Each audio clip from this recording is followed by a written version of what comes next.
In today's video, I'm going to teach you how to create a thin rectangle or draw a box in Canva. This is perfect for neat outlines, labels, and subtle highlights around text or images. I'll walk you through it slowly so you can follow along, even if you're brand new to Canva. First, add a basic shape to your design. On the left menu, click Elements, then use the search bar to type rectangle or square. Click the result to drop it onto your canvas. If you prefer shortcuts, press R on your keyboard to instantly add a rectangle. It may appear with a solid feel by default, and that's completely fine. We're about to turn it into a clean outline. With the shape selected, look at the top toolbar. You'll see a style or color icon often shown as a square with lines, or a color tile. If you don't see these options, make sure the shape is actively selected. The toolbar changes based on what's highlighted. This is where we'll convert the shape from a filled block into an outline. Now remove the fill.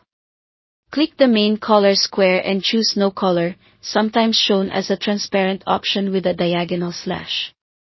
The inside of your shape will become hollow, which is exactly what we want for a box outline. Next, add the border. Click the border style icon, which looks like a line, and select a solid line. This gives your shape a clean, consistent edge. If you notice it defaulting to a dashed or dotted style, just switch it back to solid so it reads as a classic rectangle outline. Adjust the thickness to get that thin, elegant look.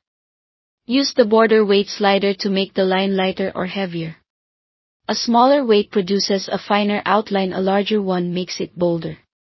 Zoom in if you need to judge the thickness precisely, especially if you're designing something small or you want a very delicate border.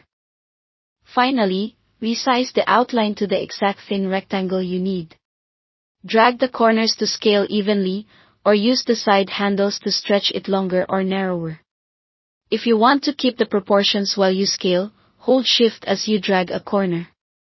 Aim for a thickness that stays visible at your final output size. If it looks too faint, nudge the border weight up just a touch. And that's it. Thanks for watching.